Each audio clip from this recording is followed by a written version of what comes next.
Hello, my name's Sarah Jane Burton. I'm the clinical pharmacy manager here at Jersey General Hospital. Today I'm going to be talking to you about careers in pharmacy. So I've just got a quick video to show you. If we were sort of a live session, I would ask you, what do you guys think that pharmacists do? Often people think that pharmacists are sort of just in dispensaries, they're sticking labels on bottles and things, but there's a much wider range of activities that we do.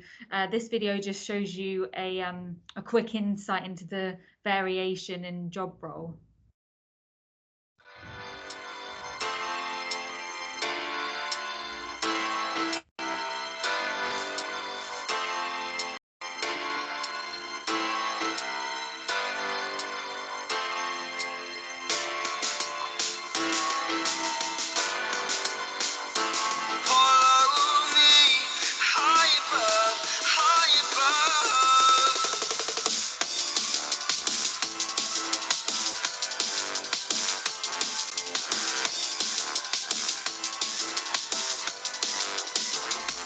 There's a feeling building inside of me.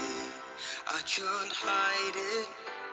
I need to let it be free. I don't know how you're gonna take to it, but if you understand just a little bit, oh, follow me. Your burning desire, follow me. Set your heart on fire. Follow me. High above, high above.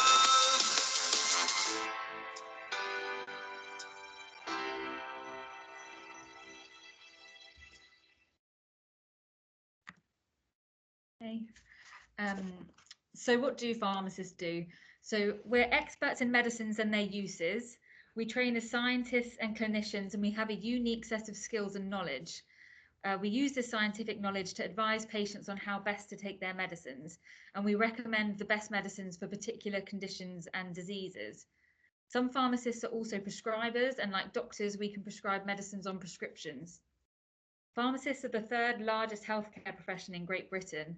Although I'm going to be talking to you today about hospital pharmacy and clinical pharmacy in particular, pharmacists work in other settings such as community pharmacies, care homes, GP surgeries, and also in roles with less direct patient contact. So places like universities, regulatory roles, government organisations, research, and also the pharmaceutical industry.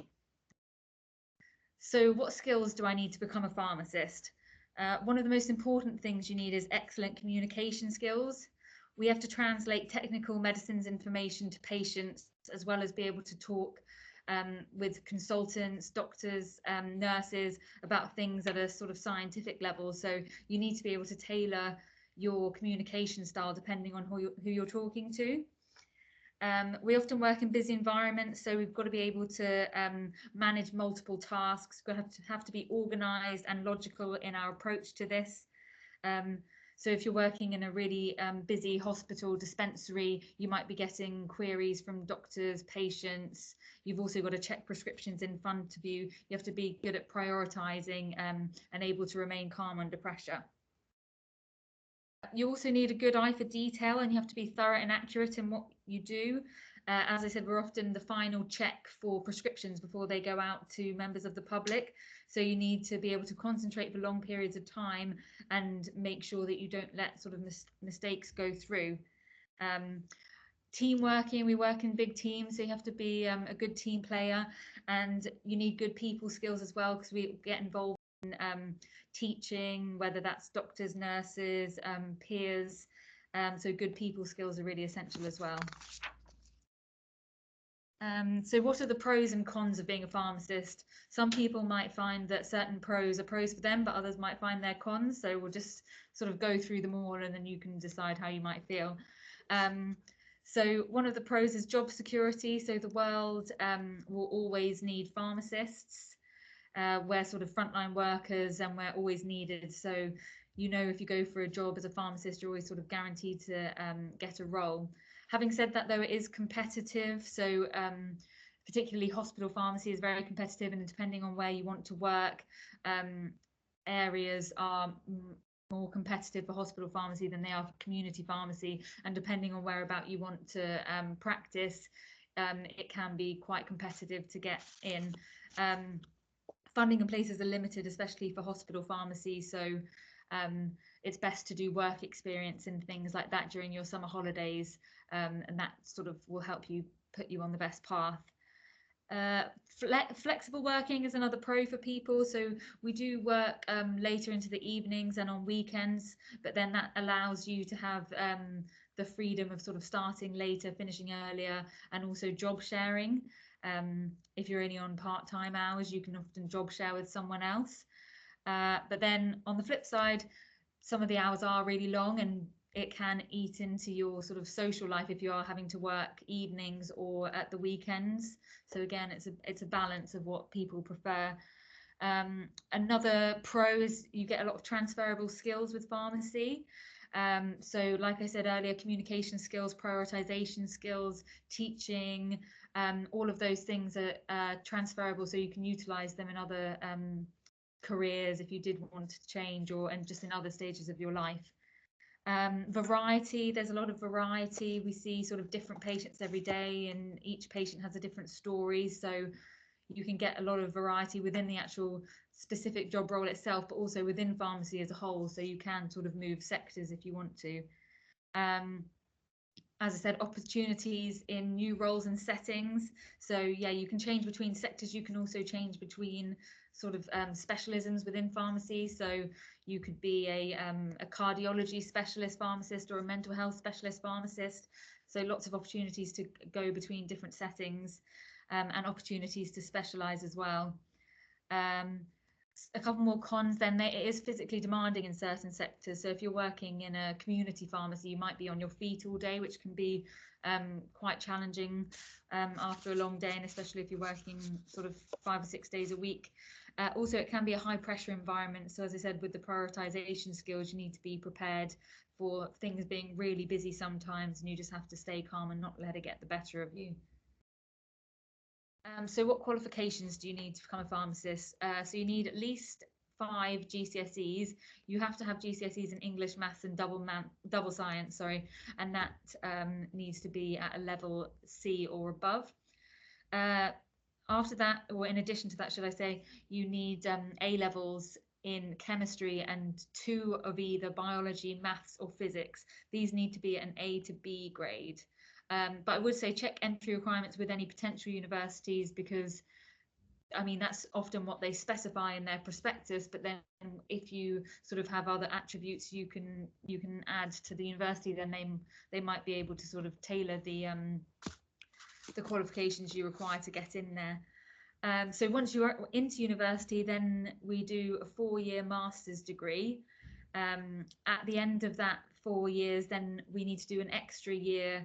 At the moment, it's called the pre-registration year, but that is actually changing to a foundation year. And once you finish that foundation year, then you have to take final exam at the end, and then you become a qualified pharmacist.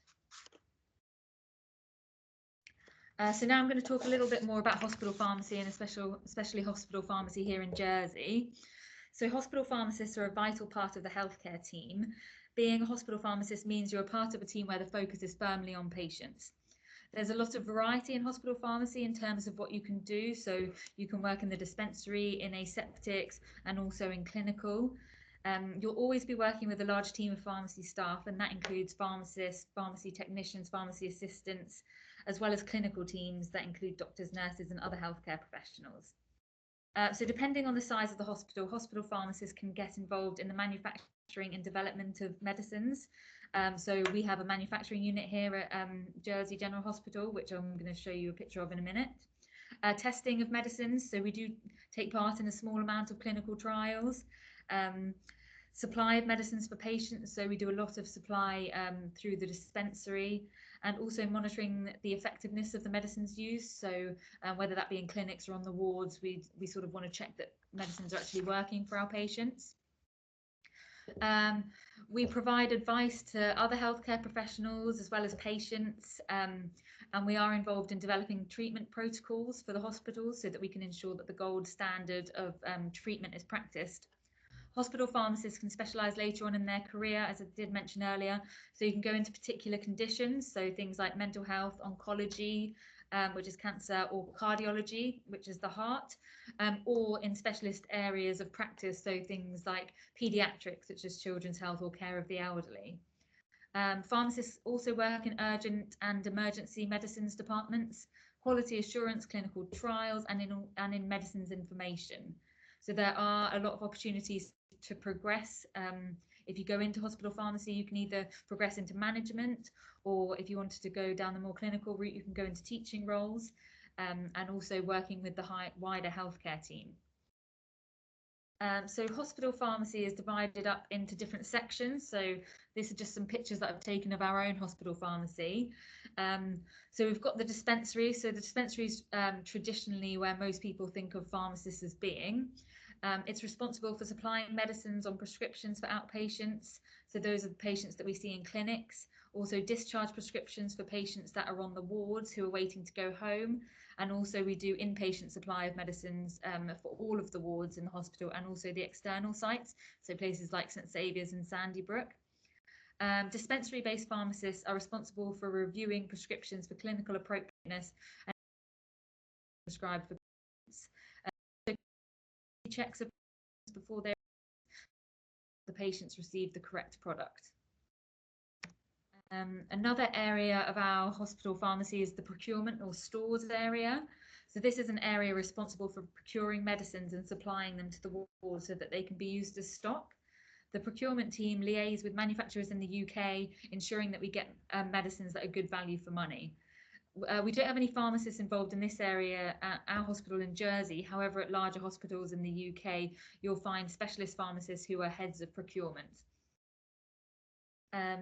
We also have the aseptics unit, just the pictures here. So the aseptic services unit is responsible for producing aseptically prepared products.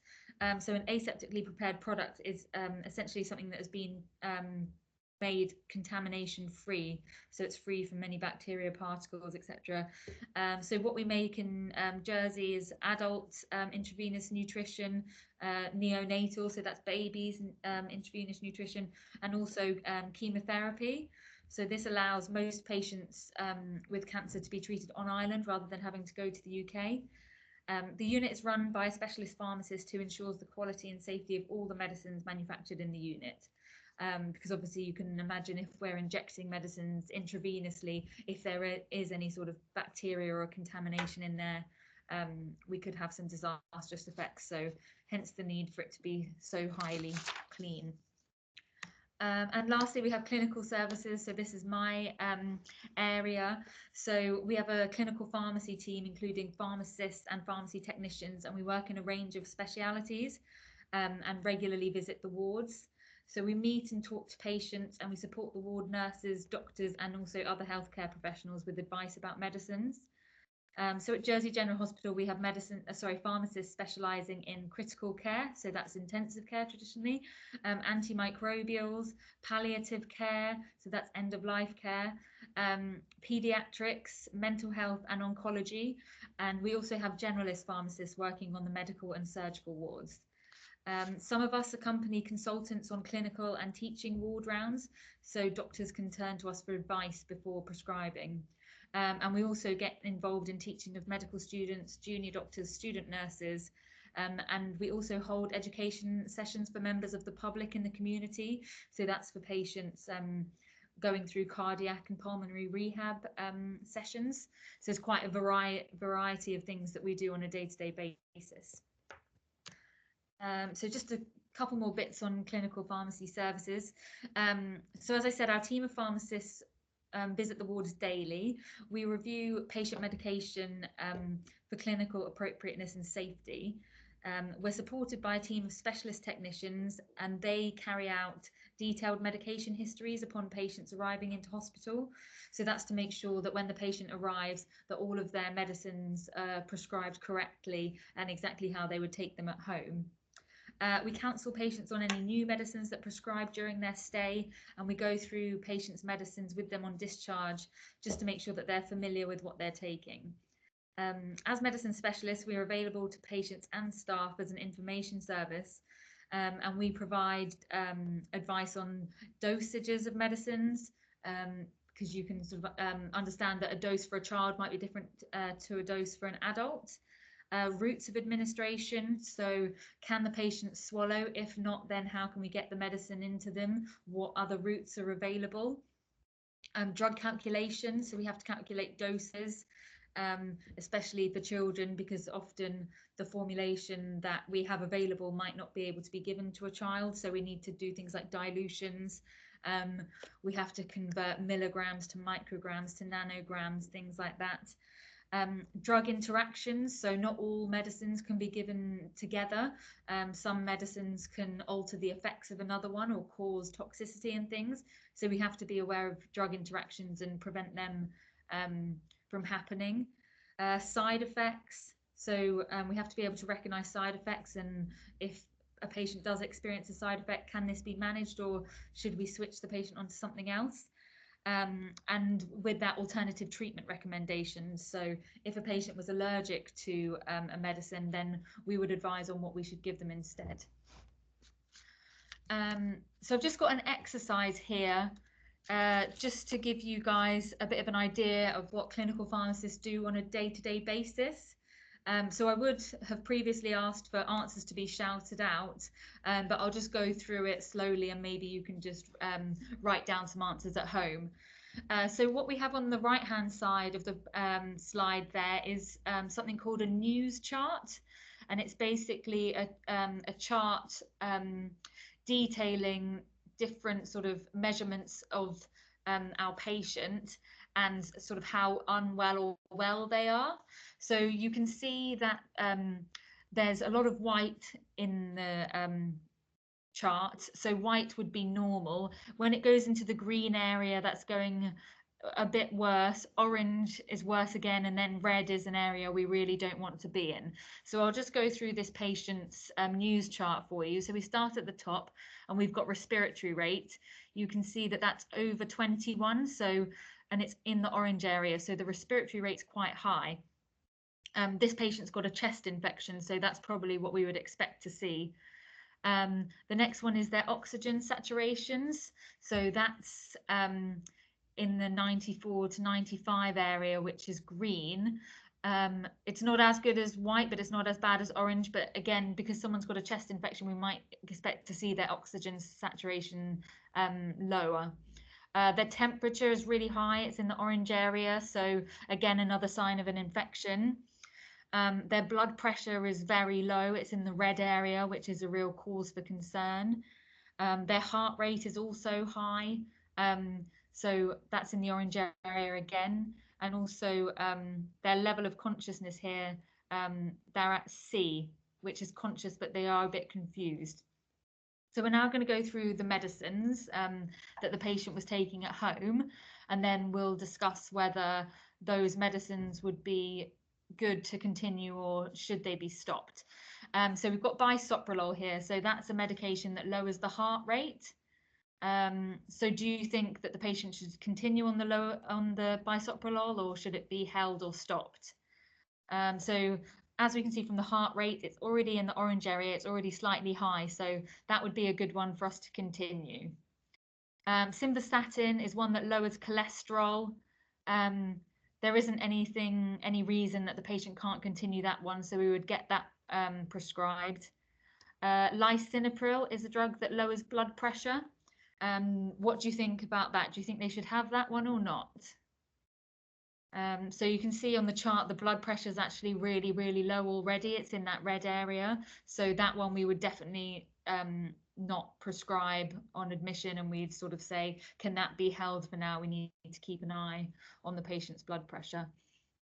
Pantoprazole, which protects the stomach from excess acid. There isn't sort of any reason on there that the patient shouldn't have that. Zopiclone is something that aids sleep, and it makes you drowsy. So I did say the patient was slightly confused, so that might be a reason for us to hold that one potentially. salbutamol, which is one for asthma. So they've come in with a chest infection, so we definitely want to get that prescribed for them. And lastly, they've got a penicillin allergy. So we're on the ward round and the doctor wants to prescribe amoxicillin as the treatment for the chest infection, which is sort of the standard thing we would prescribe in this instance. Do you think that's appropriate given the fact that the patient has a penicillin allergy?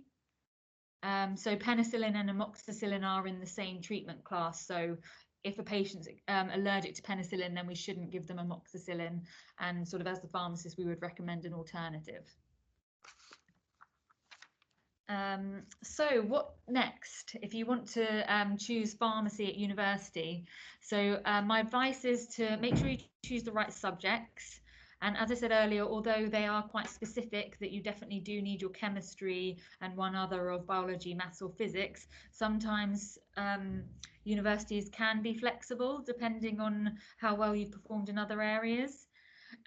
Look at the websites of the schools of pharmacy that you're thinking of applying to. Just to get a feel for them, and hopefully when things get back to normal, try and visit those places to make sure that you'd like them. As I said, get some work experience. So I know it's harder at the moment because places aren't really doing placements, but as I said, if things get back to normal soon, then try and get some work experience, or even a Saturday job at a community pharmacy, something like that can look really good on your CV and on your personal statement. I check out the NHS careers website. Obviously, we're not NHS in Jersey, but that does have some useful fact sheets on sort of careers in different areas, and find out what student life is like. So there's the British Pharmaceutical Students Association, which is BPSA. I'd recommend going on their website because that will give you a sort of a student's insight into what it's like going to different universities. And also, will student life suit you if you sort of want to go down a career in pharmacy, but you're not sure about going to university and you don't think doing a degree is for you, you can look at being a pharmacy technician instead. So I would sort of do your research and find out which area you want to go into. And that's it from me. Unfortunately, I can't accept any questions, but do feel free to email me if you do have any. I hope this presentation has given you a bit more of an insight into what it's like to go for a career in pharmacy, and I look forward to hopefully working with some of you in the future. Bye.